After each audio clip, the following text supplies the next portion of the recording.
Muy buenos días, nos encontramos en la Facultad de Comunicación para dar inicio a este podcast en el que tenemos destacados invitados para conversar acerca de la reciente encíclica que apareció hace ya cerca de 15 días, Magnificat Humanitas, del Papa León XIV, en la que aborda temas bien contingentes, para lo cual tenemos a algunos profesores y expertos que nos van a comentar acerca de esta encíclica.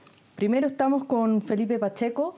Felipe Pacheco es embajador de CLOT en Chile, además es fundador de Bendita IA y bueno, viene a contarnos desde su experiencia qué nos quiere transmitir el Papa a través de esta encíclica.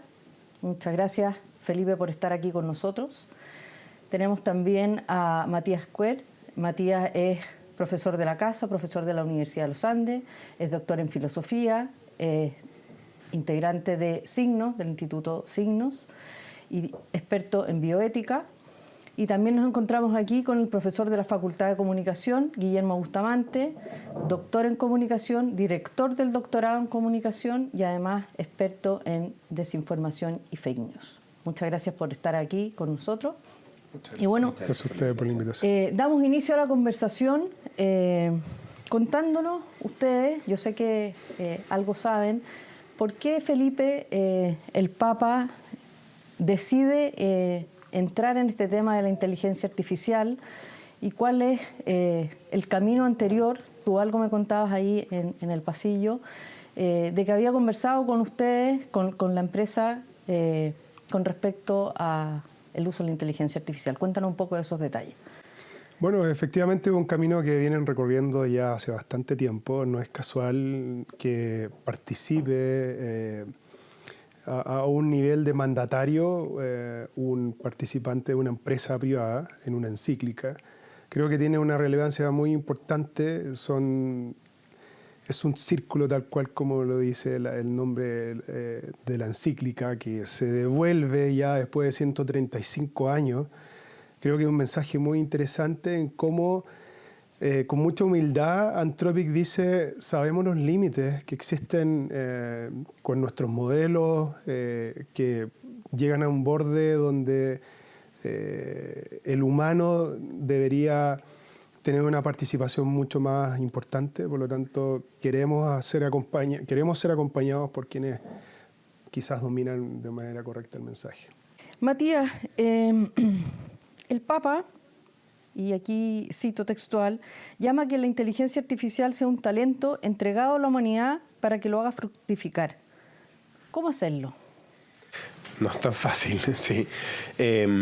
Yo creo que el Papa, y la encíclica tiene esta virtud, creo yo, y el Papa en general en sus mensajes sobre la inteligencia artificial y la tecnología, en muchos mensajes que ha dado desde el inicio del pontificado, trata de tener una postura, no voy a decir equidistante, decir que esto lo bueno y lo malo, sino que simplemente trata de buscar un punto en el que no es ni totalmente opositor a las tecnologías, ni tampoco una adopción acrítica, entusiasta porque sí de la tecnología. Entonces, yo creo que la encíclica refleja eso, que en el fondo el Papa ve que la inteligencia artificial tiene muchos peligros y lo reconoce y desarrolla mucho eso obviamente en la encíclica y las otras tecnologías también, porque no solo sobre inteligencia artificial, pero que también tiene el potencial de hacer mucho bien, de ayudar en muchas dimensiones de la vida humana, de la organización de nuestra sociedad, ayudarnos a descargar quizás algunas tareas.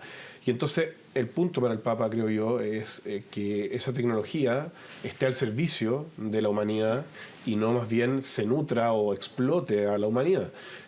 Y por eso el llamado tan importante de él, o tan insistente a la vigilancia, la participación de las personas en el proceso, o sea, que no sean unas pocas personas en un lugar que no sabemos dónde queda o en un lugar donde no hay ningún Estado, ninguna organización que pueda vigilar, que tome las decisiones sobre tecnologías que van a impactar tan grande a toda la humanidad. Entonces yo creo que en la medida, cree el Papa, esta es mi impresión, en la medida en que efectivamente distintos actores con distintas voces, con mucha más reflexión a veces humanista, filosófica, por supuesto también para el Papa muy importante la dimensión teológica, pero distintos actores con distintas miradas se involucren, esta tecnología y otras tecnologías van a poder estar mucho más al servicio de la humanidad y eso va a poder ayudarnos en terapias, por ejemplo, en trabajos pesados que quizás se pueden alivianar, van a poder tener un rendimiento a nivel del trabajo económico que puede ser muy potente y que puede traer muchos beneficios. Yo creo que por ahí está apuntando el Papa, pero por supuesto reconociendo todos los peligros o las dificultades que implica, pero que esos peligros no nos lleven a paralizarnos o a negarla o a querer cerrarla, porque además tampoco es algo viable, digamos, sino que a participar e involucrarnos más en el proceso. Yo creo que va por ahí. Guille, el Papa le dedica un capítulo completo al concepto de verdad como bien común y habla del problema de la desinformación del cual tú eres experto. Advierte sobre la omnipresencia de los medios digitales y sobre la saturación de información. ¿Cómo nos aproximamos hoy a la verdad con este cúmulo de medios, de estímulos que nos plantea el Papa? Yo creo que aquí lo más importante es tener prudencia al momento de recibir esta información, esta sobreinformación, esta saturación de contenidos que hoy día están llegando a través de las redes sociales. Lo que hace el Papa León acá viene muy en la línea de lo que hace también el Papa Francisco, que hace un llamado, una carta al uso de las plataformas de redes sociales precisamente por todos quienes vivimos y quienes convivimos en sociedad. Y en este espacio aquí hay que delimitar. El Papa lo dice bien en la encíclica. La desinformación no nace con la inteligencia artificial. Es un problema anterior. Se ve potenciada, sí, porque comienzan a generar imágenes de realidades paralelas, en donde la clonación de voz, la clonación de la imagen, de video, generan problemas. Entonces acá, ¿qué es lo que tenemos que entender en esto? Es precisamente el llamado al que hace el Papa, a educarnos y a saber para qué podemos utilizar la inteligencia artificial y para qué no.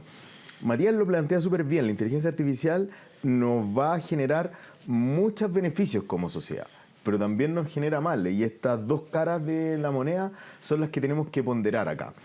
¿Cómo distinguir la verdad de lo que no lo es y de lo que en algún minuto nos parecía una prueba inequívoca de que algo era verdad, como por ejemplo un video o una foto, y que hoy día dudamos de eso? Acá el punto está a preguntarnos por qué tenemos que comenzar a dudar de este tipo de cosas si lo que estamos haciendo es crearlo y desarrollarlo para una sociedad mejor. Y aquí la responsabilidad está de quienes educamos en el uso de inteligencia artificial, de quienes investigamos en el uso de inteligencia artificial y también de quienes la producen, de quienes están generando contenido con inteligencia artificial.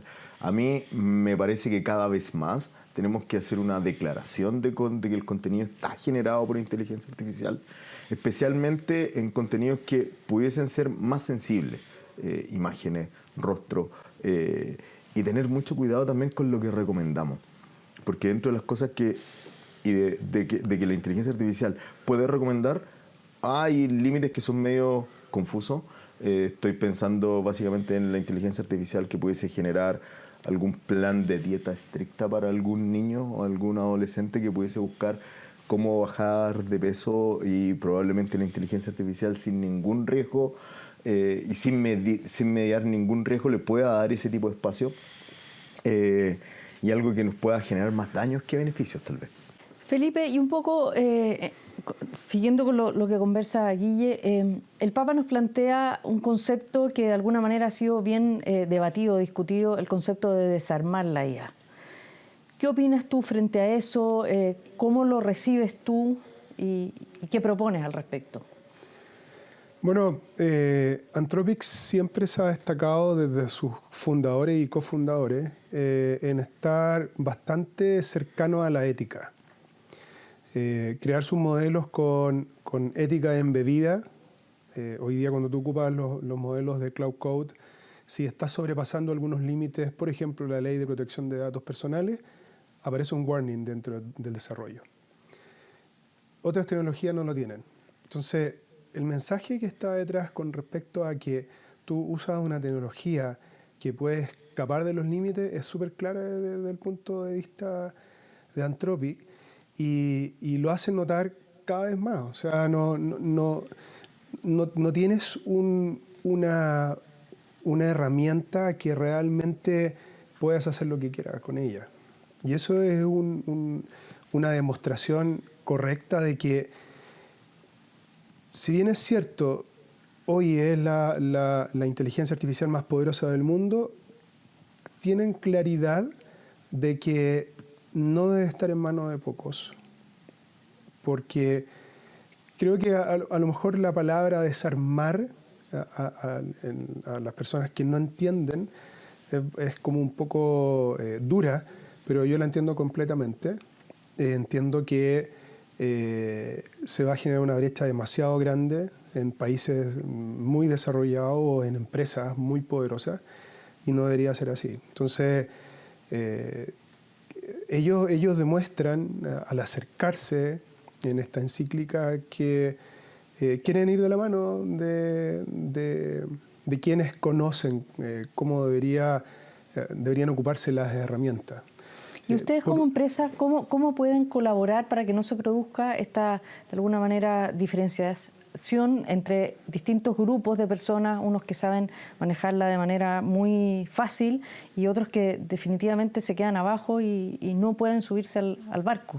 Bueno, justamente es mi rol. Estamos en Chile, estamos en un país subdesarrollado. En el mundo solo existen 63 embajadores como yo. Solo en Latinoamérica somos 4, y eso es un ministro de fe. Ellos ponen recursos para que a través de mi gestión podamos educarnos con el uso correcto de la inteligencia artificial. Otras empresas de inteligencia artificial no tienen estos programas, no tienen una visión a que en Chile, por ejemplo, podamos ocupar un modelo de frontera que es igual de poderoso al que se usa en los países desarrollados. Entonces, eso es un hecho concreto de que ellos están haciendo esfuerzos para que realmente nos eduquemos todos. Creo que esa es la manera correcta de cómo lo deberían hacer todas las empresas. Y eso evita que, por un lado, como tú decías, tiene un lado bueno, un lado malo. Voy a hacer una comparativa un poco polémica quizás, pero la energía nuclear tiene algo poderoso, muy bueno, pero en manos incorrectas es destructivo. La inteligencia artificial podría llegar a tener alguna similitud, ¿cierto? Con respecto al que debería desarmarse. Creo que hacia ese punto va. Matías, León 14 habla de que seamos arquitectos sabios que custodien lo humano frente a la inteligencia artificial. Tú como académico, ¿cómo sintonizas con esa premisa? ¿Cómo custodia lo humano? No es fácil. Yo creo que, para comenzar, el Papa cuando dice eso está pensando o está haciéndose eco de la imagen que él mismo propone al inicio de la encíclica de Nehemías, ¿no? Y como él busca un montón de familias y personas para reconstruir el muro de Jerusalén, ¿cierto? Y la oposición entre eso y la torre de Babilonia, o sea, la torre de Babel, perdón, que él menciona, ¿cierto? Y en el fondo, esa sabiduría son dos cosas. Uno, el rol de ser arquitecto, que él lo propone, ¿no? De hecho, lo dice como una visión espiritual, como una espiritualidad del arquitecto sabio. El rol del arquitecto, que además tiene que ver con la arquitectura también de la misma inteligencia artificial, ahí Felipe nos puede contar más sobre eso, tiene que ver con construir, ¿no? Construir o reconstruir también, ¿cierto? Y en ese sentido, como la inteligencia artificial, en cierta medida, acá Felipe quizás nos puede comentar más, se está construyendo, que seamos parte de eso, ¿no? Que seamos arquitectos que tomamos papel protagónico, no todos de la misma forma, por supuesto, pero cada uno a su manera tenga un papel en eso. Y en ese sentido, de hecho, una de las cosas que advierte el Papa, que es que hasta cierto punto hay cosas que no estamos entendiendo de lo que está sucediendo con la inteligencia artificial y el peligro que significa que a partir de cierto punto sea la misma inteligencia artificial la que se encargue de seguir diseñándose o construyéndose, ¿no? Que asuma ella, por decirlo así, el rol arquitectónico. Y por otro lado, el tema de la sabiduría, ¿no? Y ahí yo creo que resuena harto que el Papa dice varias veces a lo largo de la encíclica, 2 o 3 veces al menos, con mucha claridad lo que la inteligencia artificial no es, ¿cierto? Entonces, o lo que no tiene cuerpo, no experimenta emociones, no sabe lo que es el amor, etcétera, ¿no? Y todo eso que no es, o que no tiene, o que no es capaz, la inteligencia artificial, que puede simular muchas cosas, pero que no tiene, son parte esencial de que una persona se convierta en una persona, por decir, por así decirlo, sabia o prudente, ¿no? Que integre una serie de elementos en su vida, en un recorrido, con sus alegrías, con sus dolores, con sus traumas, con sus logros, con el consejo de otros. Todo eso va permitiendo que una persona se pueda convertir en algo así como una persona sabia, que no tiene por qué ser una persona así hiper especial, sino que una persona que ha adquirido cierta sabiduría a lo largo de la vida.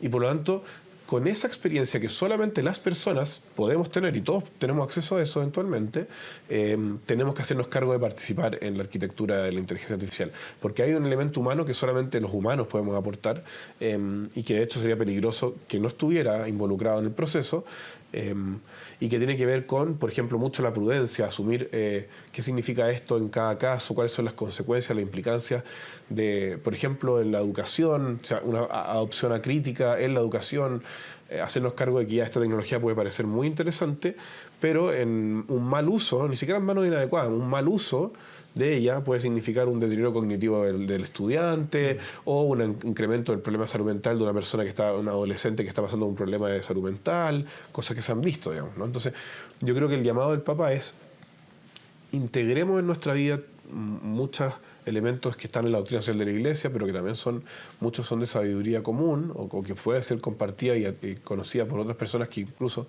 no tengan la fe cristiana o católica, que tienen que ver con la dignidad humana, con la justicia, con la solidaridad, con los elementos que él pone sobre la mesa, que eso esté presente en cada uno de nosotros para que nosotros podamos aportarlo en la arquitectura de estas tecnologías, no solo de inteligencia artificial, pero de las tecnologías en general. ¿Sí?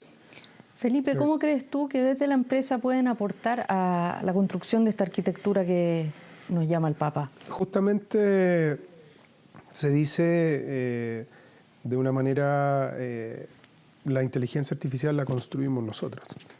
Es reflejo de lo que tú codificas, lo que tú escribes, es como vas creando este nuevo producto con este motor de inteligencia artificial que crea ciertos productos. Estos productos deben tener una arquitectura correcta, donde yo he repetido desde hace mucho tiempo atrás, debe tener una ética embebida. Si tienes una ética embebida, tú sabes que lo que estás desarrollando y estás construyendo para otros va a hacer el bien, porque va a generar resultados positivos, no vas a tener problemas en que usuarios mal usen esta generación de contenido, fake news, por ejemplo, y cosas que pueden generar a lo mejor mucha interacción, mucho dato transaccional, pero no efectivo, no correcto. Entonces, nuestra labor es que debemos entender cómo se compone esa arquitectura. Y cómo se compone es de acuerdo a cómo hoy día estamos construyendo nuestra sociedad, lo vamos llevando a un producto. A lo mejor la diferencia es demasiado grande entre una sociedad y un producto, pero está hoy día en una piedra que está esculpiéndose a cada momento por nosotros. Entonces no es algo que tengamos hoy día quizá una fórmula o tengamos una manera ultra correcta de poder hacerlo. Está en plena construcción, es un renacimiento intelectual en este momento. Yo creo que en el fondo el Papa está pensando mucho y lo dice la encíclica, y yo creo que dialoga muy bien con lo que dice Felipe. Está muy bien pensar en esta idea de una ética embebida en la inteligencia artificial. Lo que el Papa nos viene a cuestionar es decir, ya, ¿qué ética es la que va a estar embebida ahí? Claro. Porque hay muchas corrientes éticas, que ya como profesor de ética, y el Papa, de hecho, a lo largo de la encíclica muchas veces cuestiona el paradigma tecnocrático, la idea de que reducir a las personas solamente a las consecuencias o a sus capacidades, o pensar que la ética se puede reducir a un cálculo, que sería una versión más como utilitarista o consecuencialista de la ética, ¿cierto? Y por eso justamente él está tratando de poner sobre la mesa otras tradiciones éticas. Por supuesto que en su caso, en el caso de la encíclica, la tradición ética que está muy ligada al cristianismo, a la fe católica, pero no solo, que tiene que ver con la tradición clásica o central de Occidente, con la ética de las virtudes, con la dignidad humana, con qué significa ser una persona y todas las consecuencias que tiene eso de lo que se puede o no se puede hacer con una persona, digamos, y ese tipo de cosas que el Papa yo creo que quiere que esas voces y esas ideas de alguna forma se traduzcan en la arquitectura de la inteligencia artificial y que no quede simplemente, dice, no basta con que supuestamente le pongamos ética a la inteligencia artificial, la pregunta es qué ética estamos, por así decirlo, poniéndola a la inteligencia artificial. Yo creo que eso es súper interesante incorporarlo. Y me parece en ese mismo espacio que es cómo podemos hacer este diálogo desde la ética a personas que quedan excluidas de repente de no solamente el uso de la inteligencia artificial, porque está bien, en Anthropic pueden tener esta ética embebida y pueden trabajar en el desarrollo de sistemas de inteligencia artificial que efectivamente tengan ciertos límites, ciertos parámetros. Pero eso igual tiene una exclusión, porque para llegar a Anthropic hay que no solamente saber, sino que hay que conocer y hay que modelar algunos espacios que son distintos. Entonces, ¿cómo lo hacemos con el resto también de las inteligencias artificiales? ¿Cómo nos preocupamos y nos ocupamos como sociedad? O sea, aquí también hay un llamado, creo yo, desde la lógica del Papa, a tomar un poco más conciencia de en dónde estamos poniendo o depositando, por así decirlo, nuestro espacio y la toma de decisiones. Aquí no solamente son a nivel de inteligencia artificial, ¿a quién le vamos a creer más? Hoy día esa duda de la inteligencia artificial, bueno, pero si está publicado en una cuenta de YouTube, debe ser verdad. Claro. Alguien lo debe haber dicho. Y si la inteligencia artificial alucinó porque no tengo los tokens suficientes para poder modelar mejor, o estoy pagando la versión gratuita de o tengo solamente la versión gratuita de una inteligencia artificial que ya tiene límites y que tiene respuestas muy distintas a cuando tú tienes una versión pro, ahí estamos generando dos categorías de usuarios. Una brecha. Una brecha que es una brecha insalvable, y especialmente yo lo veo con preocupación en los menores, porque están teniendo acceso a inteligencia artificial. Creo que aquí falta más políticas públicas para poder desarrollar espacios que permitan no solamente sacar el teléfono celular del aula, que está bien, pero no sacamos nada con sacar el teléfono celular del aula si el niño llega a la casa y le pasamos el teléfono celular para que lo use indiscriminadamente. Entonces ahí también tenemos nuevamente brechas que no son tan fáciles, creo yo, de salvar. Y ahí tal vez desde la empresa y tal vez desde la ética tenemos más cosas que hacer. Sí. Bueno. Matías, no, sí. Es que me parece interesante porque es importante preguntarse por las distintas empresas. En el fondo hemos hablado harto de Anthropic, obviamente, pero Anthropic ha sido quizás la empresa, como bien dice Felipe, que más ha estado involucrada en este diálogo. El cofundador estuvo en la presentación de la encíclica, han sido muy importantes en unos eventos que se organizan en Roma anualmente, que se llaman los Diálogos Minerva, donde se juntan gente de Silicon Valley con gente, representantes de la Iglesia Católica. Y tienen, hasta donde yo sé o entiendo, toda una discusión con algo que se llama algo así como el Soul Doc, que es como el alma de la inteligencia artificial, Sí, que lo han como pimponeado con personas, con expertos católicos, filósofos, profesores, obispos, qué sé yo. Entonces, tienen una preocupación, pero como hemos conversado acá, quizás otras empresas no tanto, pero hay que tener ojo, porque una de las cosas que se está viendo últimamente es que la inteligencia artificial está empezando a tener como mucho menos apoyo popular. De hecho, muchos de los dueños o los fundadores de otras empresas, quizás no hay que nombrarlos, pero digamos son conocidos, han mostrado cierto desprecio por la humanidad o por algunas cosas o por la ética como un elemento a considerar.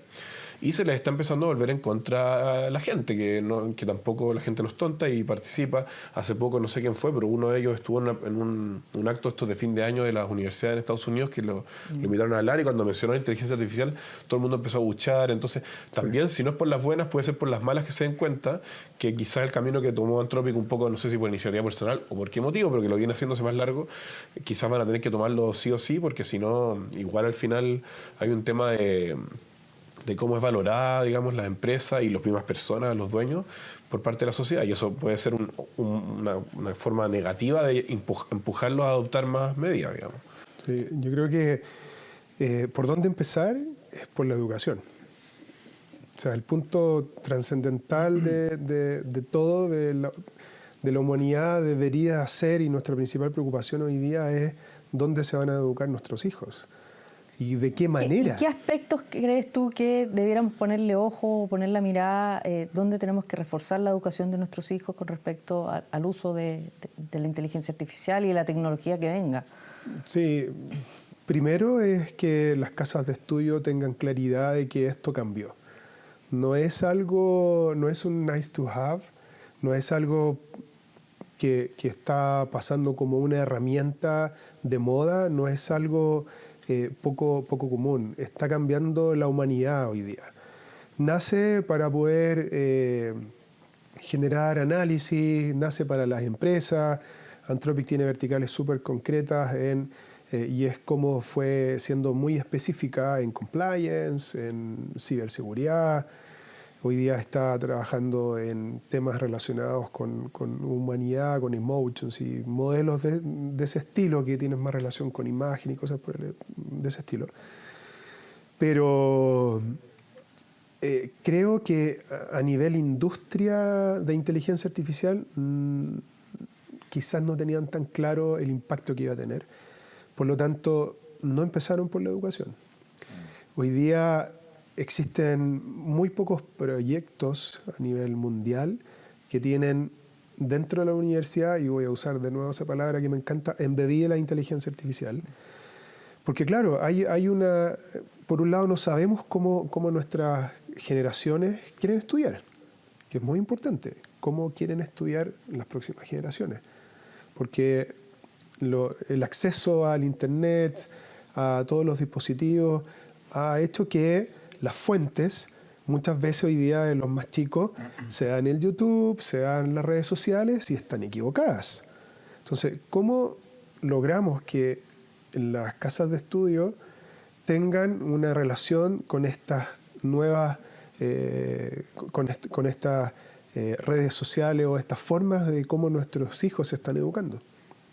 Entonces, creo que es muy fundamental el trabajar hoy día como devolverse un poco y estar muy preocupado de cómo nos educamos.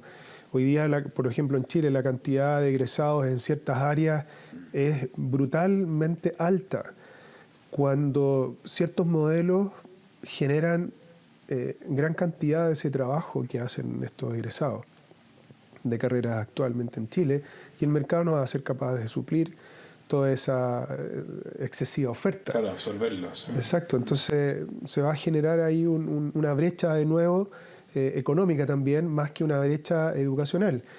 Entonces creo que el tema educacional es muy importante, trascendental. Guille, y nosotros desde el punto de vista de la comunicación, hoy día a través de la inteligencia artificial tenemos la posibilidad de construir imágenes, texto, etcétera, en cosa de segundos. Pero ¿qué tenemos que transmitir como importante desde el punto de vista humano que solo nuestro trabajo puede hacer y que de alguna manera permite diferenciarnos? Yo creo que Mati lo dijo bastante bien. Hay cosas que la inteligencia artificial puede hacer y cosas que, yo digo, afortunadamente no puede hacer. Y entre ellas está, por ejemplo, el valor de la solidaridad, el valor del amor, el valor de la tolerancia, que en algunos espacios, y afortunadamente la inteligencia artificial es bien blanco o negro en esos puntos y nos trata de engrupir. Yo creo que ahí está el valor de nuestra profesión como periodistas, de poner en contexto qué es lo que está sucediendo. Sí, tal vez la inteligencia artificial me puede ayudar y puede descasetear súper bien una entrevista de 5 horas que hemos desarrollado. Perfecto. Pero entender cómo eso va a aportar para poder generar una sociedad mejor y entender el contexto específico en el que se está desarrollando la noticia y cómo yo le puedo aportar a alguien, eso es algo que la inteligencia artificial afortunadamente no puede hacer todavía. Y ahí es donde nosotros tenemos que ser lo suficientemente coherentes para poder guiar a nuestros estudiantes a que no le saquen el quite a la inteligencia artificial, pero sí que se formen y sí que puedan aportar mejor a la sociedad utilizando esta herramienta. Si la inteligencia artificial es una herramienta tecnológica como lo fue el computador, que en algún minuto también fue resistido de la sala de redacción, Internet misma, en donde también todo el mundo le creía a lo que aparecía en Internet y perpetuaba mentira y perpetuaba cosas falsas. Yo creo que ahí hay un punto relevante desde la comunicación, que entender como sociedad qué es lo que está pasando y cómo lo podemos hacer para mejorar la sociedad. Y si bien es cierto, yo coincido con lo de Felipe que la educación es súper relevante, yo creo que acá hay un eje que es anterior a la educación formal. Y creo que aquí está el concepto de la familia. Y cómo nosotros desde lo más nuclear empezamos a educar en este espacio. Porque claro, hay familias que laissez-faire. Y les pasamos teléfono y les pasamos tecnología y dejamos que los niños hagan absolutamente todo. Yo creo que la pandemia en ese punto nos hizo un mal relevante porque nos vimos obligados a exponer a niños a pantallas cuando no tenían ni siquiera la edad suficiente para estarlo, porque si no perdían todo el contacto social y tenían que seguir avanzando en las clases y tenían las clases telemáticas. Pero eso nos derivó ahora a un espacio que estamos bien conflictuados y que tenemos harto que hacernos cargo también. Entonces, sí, eduquemos en lo formal en las universidades, pero eso tiene que bajar en algún minuto a la educación básica, me atrevería a decir inclusive a la educación preescolar, y me atrevería a decir también en la casa. ¿Cómo podemos educar en casa? Para el uso de esta herramienta de inteligencia artificial, este aprendizaje tal vez que pueda ser más común. O sea, no necesariamente yo tengo que ser el que sé las cosas, sino que tal vez puedo aprenderlas con mi hijo y podemos construir algo mejor y saber cuáles son los límites en este punto. El problema es si los adultos, que ya tenemos un desarrollo intelectual, cognitivo, de repente se nos escapa de las manos estos tremendos modelos y es lo que estamos hablando, de que puede ser bueno y malo. Estamos capacitados y queremos entregárselo a nuestros hijos de 5 años, 15 años, Tal vez no. porque no tienen, exactamente, porque no tienen, hoy no tenemos un control parental de entregar un modelo X de cualquier empresa a nuestros hijos. Es un cuestionamiento. Yo tengo 3 hijas que me hago habitualmente, de qué manera las instruyo, de qué manera las guío para que usen, porque sus generaciones, la de 12 años, ocupan hoy día de manera indiscriminada inteligencia artificial. Y claro, yo que estoy súper ligado a la inteligencia artificial, yo a mi hija le inculco que no lo haga de manera indiscriminada.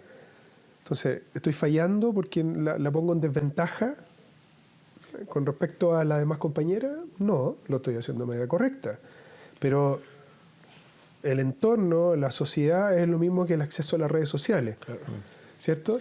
La limitas, la sacas. Es que ahí creo yo que tenemos que buscar el punto de inflexión en donde no los alejemos, no los atemoricemos tampoco, pero sí les mostremos que hay cosas que son pequeñas, que tienen usos, por ejemplo, de inteligencia artificial, y que eso eventualmente no está tan correcto. Hoy en día vas a mandar un mensaje por el sistema de mensajería que todos utilizamos todos los días, y la inteligencia artificial te permite corregir ese mensaje. Claro. Vas a mandar un correo electrónico y la inteligencia artificial te permite corregir ese mensaje. Y traducirlo. Y traducirlo también. Y ese tipo de cosas que de repente parecen banales y que de repente está ahí, ¿por qué no le voy a hacer el clic a mejorar? Eso es, en parte, lo que es necesario que, creo yo, todos aprendamos y todos sepamos que está y que puede existir y que puede ser bueno y que no puede ser bueno. En la misma lógica, yo siempre uso el mismo ejemplo. Yo no dejo que mi hijo vaya a la casa de una familia a quien no conozco la primera vez. ¿Por qué debería dejar entonces que mi hijo tome el teléfono y vea lo que está ahí disponible, que ha hecho gente que yo ni siquiera sé si es verdad, si son un ser humano o no? Porque hay muchos robots dando vuelta. Entonces, claro, hay que orientarlo, y en este espacio creo yo que la paternidad también tiene que ver con la educación en este tipo de cosas. No solamente basta con enseñarle a jugar fútbol o que ande en bicicleta o que mire algo, sino que también tenga una reflexión crítica de él, por qué lo está haciendo, como en la medida que tú lo muestras. O sea, efectivamente tú le cuentas a tu hija, esto está bueno, esto está malo, creo que también hay que hacerlo. El problema pasa cuando de nuevo existen brechas en donde hay personas que de verdad no les alcanza el tiempo para poder darse esto. No, y está el problema de la dependencia, muy cortito, pero el Papa pone mucho énfasis en la generación de dependencia respecto a la tecnología, ¿no? Una cosa es que nosotros somos dependientes entre nosotros y eso lo valora harto respecto a la fragilidad humana, la vulnerabilidad, eso está en la encíclica, muy bonito. Pero otra cosa es que nosotros nos volvamos o que las mismas empresas nos obliguen a ser dependientes de la tecnología. Y eso para el tema de la educación inicial, sobre todo, en general, pero para la educación inicial es clave. O sea, que las personas adquieran ciertas habilidades, los niños, por su cuenta, en vez de estar descargando todo ese trabajo sobre una máquina, un aparato externo a ellos, digamos. Matías, y yo ahí te quiero llevar al concepto de dignidad, que también aparece de manera muy fuerte en esta encíclica. ¿Cómo lo ves? ¿Cómo lo asocias al uso de la inteligencia artificial? Sí, o sea, toda la encíclica en el fondo es desde el propio nombre y desde el título largo o subtítulo, es una promoción, una defensa, una custodia de la dignidad humana, del ser humano en estos tiempos de la inteligencia artificial. Entonces lo que hace el Papa ahí, yo creo, es, en un sentido no tan novedoso respecto a lo que han hecho otros papas, o sea, vuelve a reiterar cómo la Iglesia ha entendido durante siglos, milenios, qué significa ser una persona humana, la dignidad que implica eso. Menciona, por supuesto, la dimensión más teológica, somos imagen de Dios, etc. Cristo se hizo hombre, eso dedica algunas partes, no es tan largo, pero lo menciona varias veces. Luego hace una cosa que es muy importante, que es, en el fondo, volver a destacar que nuestra dignidad es algo inherente a nosotros, no tenemos que adquirirla, no depende de alguna cualidad que tengamos o no tengamos, de nuestra capacidad de producir algo o no. Y ahí, en el fondo, eso dialoga bien con lo que hablábamos antes de qué tipo de ética se le embebe a la tecnología, ¿cierto? Luego menciona el vínculo entre dignidad humana y derechos humanos, en el fondo que los derechos tienen que ir a proteger esa dignidad de las personas. Y después yo sí diría que no es novedoso, pero sí pone más énfasis que otros textos en el hecho de que somos personas vulnerables, dependientes, frágiles.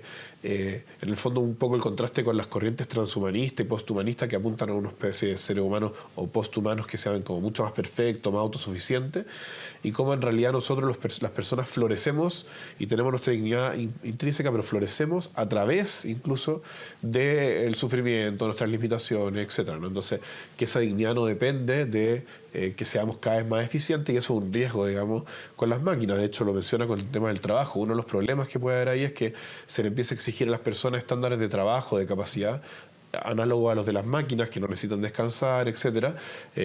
Y eso puede ser, por supuesto, un problema para los trabajadores, pero eso aplica a otros campos también. Entonces vuelve a destacar tanto la dimensión más teológica como quizás la fundamentación más filosófica de la dignidad del ser humano y por qué eso hay que custodiarlo en medio de esta revolución digital, ¿no? Felipe, a la luz de la encíclica, y un poco para ir cerrando, ¿qué desafíos debiéramos ponernos como sociedad respecto del uso de la inteligencia artificial, el concepto de dignidad, el concepto de persona que nos plantea el Papa? Siempre la persona debe estar en esta arquitectura. Hoy día existe una manera de implementar inteligencia artificial, que es un sistema operativo que tiene una observabilidad, que tiene una trazabilidad, que tiene una manera de auditar qué hace cada uno si hablamos, por ejemplo, de un sistema agéntico, qué hace cada uno de los agentes. Y el pilar número 4, el más importante de todo, el humano en el centro, el human in the loop, el que está tomando decisiones, y es que esas acciones que están siendo operadas hoy día en un sistema operativo, que están conviviendo con un humano, están pasando por la determinación de una persona. No pueden estar a diestra y siniestra en las máquinas. Eso es súper importante. Creo que eso es una de los desafíos que tenemos hoy día como economía o como país, adoptando estas tecnologías, las pymes sobre todo, que son un motor importante, que están adoptando esta tecnología de manera muy rápida, que están creyendo que es ocupar estas tecnologías para disminuir tu planilla de trabajadores y así aumentar tus utilidades. No es así, es ser más eficiente con un sistema correcto que incluya estos sistemas agénticos donde las personas logran ser más eficientes a una empresa o a las mismas personas en sus propios trabajos, no ser reemplazados. Guille, ¿qué debiéramos destacar pensando que estamos en una universidad formando gente joven y tener en consideración respecto de este texto del Papa? Yo creo que me sumo a lo que dice Felipe. La persona tiene que estar en el centro de todo, y cada vez que utilicemos inteligencia artificial ya de la cara del usuario, pensemos en quién va a ser el receptor del producto que yo estoy generando y de cómo va a afectar ese producto en las distintas dimensiones de la persona humana. Que si lo vamos a usar, sea consciente, y que estemos conscientes de cuáles son los beneficios que me trae a mí, cuáles son los beneficios o qué es lo que puede perjudicar en la persona que va a recibir ese producto. Creo que eso es como lo más relevante que nosotros podemos hacer de cara a nuestro estudiante, sin perjuicio también que ellos puedan tener un uso ético de la inteligencia artificial, o sea, sabiendo y tomando absolutamente todas las decisiones en la medida en la que sea posible tomarlas de lo que están desarrollando. Eso creo que es súper relevante. Matías, ¿qué aspecto crees tú que debiera quedar dando vuelta y debiéramos pensar y reflexionar respecto de esta encíclica? Son muchos, pero algunos que tú quisieras destacar. Hay un mensaje que a mí me gusta mucho de la encíclica y que conecta con lo que está desde el inicio con la figura de Nehemías, que a mí mi impresión es que el Papa en el fondo no es que se esté poniendo como yo soy el nuevo Nehemías, pero está como tratando de imitar el ejemplo que él mismo cree que es un ejemplo, que es el de Nehemías, que es la invitación al diálogo. Y en el fondo yo creo que por eso también el tono de la encíclica es el que es, por eso la presentación se hizo como se hizo, por eso estos diálogos que les digo de Minerva que se han venido haciendo, una serie de instancias. De hecho, el Vaticano creó hace poco como un interdicasterio, como una institución que conecta varios ministerios, dicasterios vaticanos sobre inteligencia artificial. O sea, la invitación a dialogar, a colaborar, a involucrar a distintos agentes, que no quede en manos de unos pocos, sino que cada uno en su medida, pero con promoción por parte de la gente que tiene capacidad de toma de decisiones en esto, tanto del lado de las empresas como del Estado, de las organizaciones internacionales, etcétera, logremos generar diálogo de verdad, participación, diálogo colaborativo, colaborar, participar, encontrarnos. Yo creo que ese es el principal mensaje o la principal esperanza que tiene el Papa respecto a que a partir de su encíclica se abran más espacios de encuentro, de diálogo, y que efectivamente podamos lograr que no solo la inteligencia artificial, sino que las distintas tecnologías estén al servicio del hombre y no para explotarlo, que tengan en cuenta una visión ética, digamos, bien fundamentada, de que proteja la dignidad del ser humano, el bien común, la paz, que es tan importante también para el Papa, la responsabilidad, ¿no? O sea, ese tipo de cosas. Todo esto que el Papa propone, él quiere que se genere un diálogo, no es que él venga a imponernos una cosa, no, está invitándonos a un diálogo, está abriendo una conversación, por decirlo así, como la que hemos tenido acá, y yo creo que la esperanza de él es que eso resuene en distintos países, universidades, empresas, por supuesto el aparato público, los gobiernos, se encuentren, trabajen juntos, haciendo que esto sea lo más al servicio de la humanidad posible. Bueno, muchas gracias. Quiero agradecerle a Matías, a Felipe y a Guille por esta entretenida conversación acerca de la encíclica y los desafíos que nos trae la inteligencia artificial y las tecnologías del futuro. Gracias.